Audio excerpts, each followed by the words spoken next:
세월호 참사 174일째 검찰이 사실상 최종 수사 결과를 내놨습니다. 네, 배를 무리하게 개조한 데다 미숙한 운항까지 총체적인 문제점을 다시금 확인하며 154명을 구속했습니다. 정호용 기자입니다. 검찰은 세월호 참사의 직접적 원인으로 선사 측의 무리한 증톤과 과정, 부주의한 운항을 꼽았습니다. 보건성이 눈에 띄게 떨어진 상태에서 조타 미수까지 겹치며 세월호 선체가 왼쪽으로 기울었고 결국 보건성을 잃고 침몰했다는 겁니다. 사고 전후 해경의 총체적 부실 대응 역시 문제였습니다. 진도 해상교통관제센터는 규정대로 근무하지 않거나 교신 일지를 허위로 작성했고 수사가 시작되자 복무 감시용 CCTV 파일까지 삭제한 사실이 검찰 수사 결과 밝혀졌습니다. 또 구조에 나선 해경 1, 2, 3정은 퇴선 유도를 하지 않고 함정 일지를 조작하는 등 안일한 구호 조치로 화를 키웠습니다. 승객 퇴선 안내 및 유도 조치를 지휘하지 않았으며 상급 지휘관서의 퇴선 유도 지시에 따르지 않는 등으로 승객에 대한 구호 조치를 제대로 이행하지 아니한 사실을 확인하였습니다.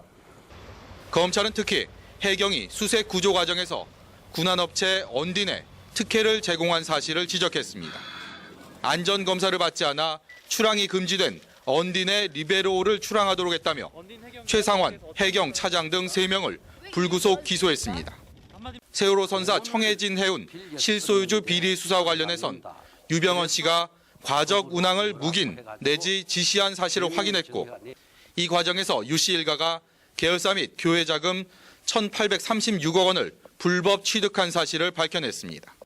검찰은 세월호 선원과 선사, 해운업계 관계자 등 지금까지 모두 399명을 입건해 이 가운데 154명을 구속했습니다.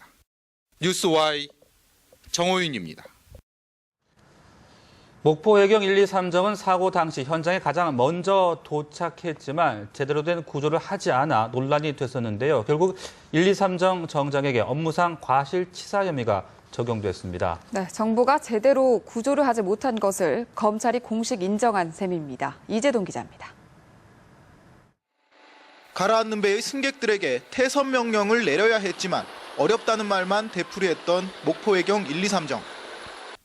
그 교체 요즘도 와 있고 하니까 그거 계속 뛰어내려고 과거 치거나 마이크 위에 뛰어내려면 안 되나? 마지막으로. 만약에 내길상 현재 자연 혜택이 안전이 돼가지고 뛰어니 자연적으로 뛰어내릴 수 없습니다. 골든타임을 허비한 1, 2, 3정 정장 김모경이에 대해 결국 검찰이 업무상 과실치사 혐의를 적용해 재판에 넘겼습니다. 사고 당시 현장 지휘관으로 배 안의 승객 상황을 확인하고 신속한 퇴선 유도를 해야 했지만 아무런 조치를 취하지 않았다는 것. 상황실로부터 수차례에 걸쳐 승객들이 배에서 뛰어내리도록 고함을 치거나 113정 내 대공 마이크를 이용하여 퇴선을 유도하라는 지시를 받았음에도 개인적 판단하에 이행하지 아니했던 것으로 확인되었습니다.